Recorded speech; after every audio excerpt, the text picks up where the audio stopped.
Aku yakin kamu pasti punya antiseptik atau sebungkus tisu basah antibakteri di dalam tas. Setelah teori kuman diketahui oleh publik, orang-orang mulai sangat berhati-hati soal kebersihan. Namun pada masa lalu, nggak ada yang tahu apa-apa tentang kuman dan para dokter pada saat itu sangat yakin bahwa udara beracunlah yang perlu diwaspadai. Oleh karena itu, sebuah pakaian khusus diciptakan. Para dokter percaya bahwa paruh melindungi mereka dari udara yang buruk. Ditambah lagi, ada teori lain tentang cara melindungi diri dari kuman.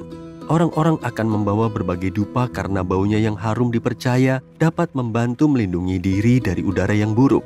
Selain itu, karangan bunga juga cukup populer. Banyak dokter yakin dengan mendekatkan buket bunga ke hidung dapat menjauhkan semua kondisi kesehatan yang buruk. Kurasa saat itu mereka akan bilang, setangkai bunga sehari menjauhkan dokter, ya kan? Fakta menarik lainnya tentang pakaian yang dikenakan oleh para dokter di Eropa adalah pakaian tersebut masih digunakan sampai sekarang. Enggak, ini bukan rumah sakit tematik dengan dokter yang berpenampilan aneh, tapi ini sebenarnya adalah kostum karnaval tradisional di Venesia, Italia. Ngomong-ngomong, karangan bunga bukanlah satu-satunya tren yang berbau harum dalam sejarah. Di Mesir kuno, orang akan memakai lilin atau kerucut parfum di kepala mereka. Rumornya, itu adalah semacam deodoran kuno, karena kerucut itu mungkin bertujuan untuk menyembunyikan bau badan. Kerucut tersebut biasanya diletakkan di atas rambut palsu, dan ketika kerucut tersebut meleleh di bawah teriknya matahari Mesir, kerucut itu akan mengeluarkan bau yang harum. Sekitar 5 milenium yang lalu, orang-orang di Mesir, Yunani, dan negara-negara kuno lainnya akan mematahkan ranting kecil untuk membersihkan sela-sela gigi mereka. Beberapa ilmuwan bilang ujung ranting-ranting ini diasah dan digunakan sebagai tusuk gigi. Selain itu, untuk menjaga kesegaran nafas, orang Mesir menggunakan permen min darurat. Misalnya, beberapa dari mereka mengunyah peterseli atau rempah-rempah lainnya setelah makan dan terkadang di siang hari. Selain itu, mereka juga membuat permen min dari rempah-rempah dan bumbu, serta menggunakan kayu manis, biji pinus, dan kemenyan. Untuk merekatkan semua bahan, mereka biasanya menggunakan madu. Pada akhirnya, mereka membentuknya sebagai permen dengan bantuan api. Cleopatra punya tampilan riasan mata yang khas dan pada kenyataannya, orang Mesir adalah orang pertama yang menemukan maskara. Mereka mencampurkan madu, jelaga, air, dan kotoran buaya. Mereka mengoleskan campuran gila ini ke bulu mata dan alis mereka. Aromanya mungkin gak manis, tapi setidaknya aman. Gak seperti eyeliner beracun mengandung timbal yang mereka ciptakan. Di dunia kuno, pakaian gak punya variasi warna. Sebagian besar berwarna putih, tapi kalau seseorang benar-benar ingin mengenakan pakaian berwarna-warni, mereka harus mewarnainya dengan menggunakan serangga. Namun, ini bukanlah sesuatu yang hanya terjadi di masa lalu. Setiap kali kamu mengambil permen berlapis gula, ingatlah ada warna merah tua yang terbuat dari kumbang yang bersembunyi di balik warna ceria tersebut.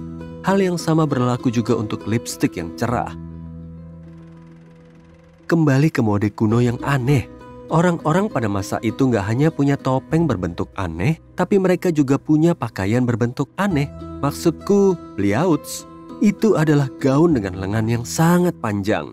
Panjangnya biasanya mencapai lantai, dan tentu saja mereka yang memakainya sama sekali nggak berdaya. Mereka nggak bisa melakukan tugas-tugas yang paling sederhana sekalipun. Tapi ada beberapa pemikiran di baliknya. Lengan baju itu melambangkan bahwa orang tersebut cukup kaya untuk membeli tangan-tangan yang aktif, dan ada seseorang yang membantu mereka melakukan semua hal yang diperlukan. Gaun bliaut menjadi tren antara abad ke-11 dan ke-13. Sekarang, lihat ini. Sepatu dengan ujung yang sangat runcing dan sangat panjang ini merupakan salah satu tren terpanas di Eropa abad ke-15. Sepatu ini disebut Krakaus karena desainnya berasal dari kota Krakau, Polandia. Gak ada arti atau tujuan lain dari sepatu tersebut. Kabarnya, semua itu hanya untuk mode. Hayolah, jangan kaget. Sepatu super panjang dan runcing itu sangat trendy bahkan di tahun 90-an dan 2000-an. Para sejarawan percaya bahwa sepatu Krakaus gak cukup nyaman. Jari-jari kaki seharusnya disumpal. Kalau enggak, sepatu itu gak akan kaku dan berbentuk. Beberapa contoh sepatu itu masih ada. Salah satunya di London yang menunjukkan adanya lumut di bagian jari-jari kaki. Selain itu, menurut seorang penulis sejarah Italia, sepatu jenis ini sering diisi dengan bulu kuda. Tampaknya, sepatu itu nggak cukup praktis dan dengan cepat ketinggalan zaman. Apakah kamu menyukai warna-warna cerah dan mencolok? Sepanjang sejarah, banyak orang yang mengagumi warna-warna cerah, sehingga nggak heran mereka ingin membuat pakaian mereka secerah mungkin. Dalam banyak kasus, harganya sangat mahal, namun terkadang juga mahal dan sangat berbahaya. Seperti pada era Victoria di Inggris, orang-orang menyukai warna hijau botol dan banyak wanita yang ingin memiliki gaun berwarna hijau botol. Untuk mendapatkan warna tersebut, orang-orang menggunakan arsenik. Astaga! Namun, gaun-gaun mewah itu hanya dikenakan pada acara-acara khusus sehingga wanita nggak sering bersentuhan dengan arsenik. Namun, paparan yang terbatas pun dapat memicu konsekuensi yang nggak diinginkan. Untuk penampilan yang sempurna, sangat keren untuk mewarnai rambut dengan warna coklat kastanye, warna paling trendy pada masa itu.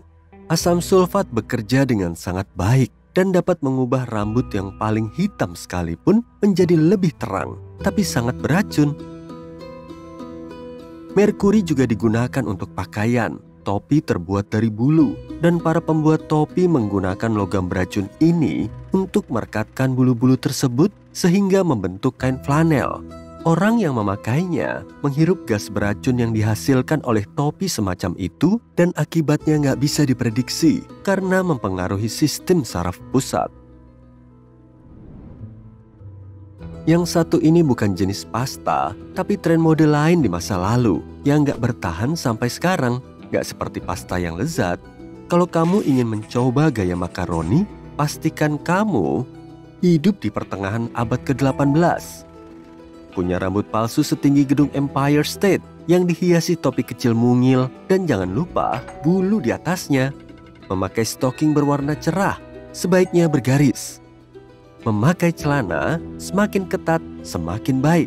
Idealnya, celana tersebut harus seperti legging. Tapi ingat, saat itu belum ada lycra. Untuk menyempurnakan penampilan, tambahkan tongkat berjalan dan sopan santun yang berkelas. Hampir lupa, bersiaplah untuk diejek karena gayamu yang indah selama beberapa dekade atau bahkan berabad-abad ke depan. Dinasti Tudor dari Inggris punya beberapa tren mode yang gak akan pernah dimengerti oleh orang-orang. Saat ini, beberapa orang menghabiskan ribuan dolar untuk membuat senyum mereka putih tanpa celah dan berkilau. Tapi pada masa Tudor Inggris, wanita akan menghitamkan gigi mereka dengan sengaja agar terlihat kaya. Gula sangat mahal dan sulit ditemukan, dan hanya sedikit orang yang mampu membelinya. Diyakini bahwa semakin banyak gula yang kamu makan, semakin hitam gigimu, dan itu merupakan tanda kekayaan yang jelas.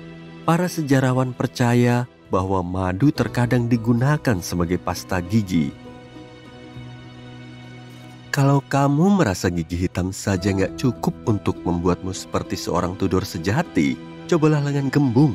Tapi kamu mungkin akan merasa lebih seperti boneka beruang, bukan seperti Ratu Inggris. Pada abad ke-16, baik pria maupun wanita akan menggunakan berbagai macam benda untuk mengisi lengan baju mereka. Bisa berupa kapas, wol, sabuk gergaji, kaos kaki.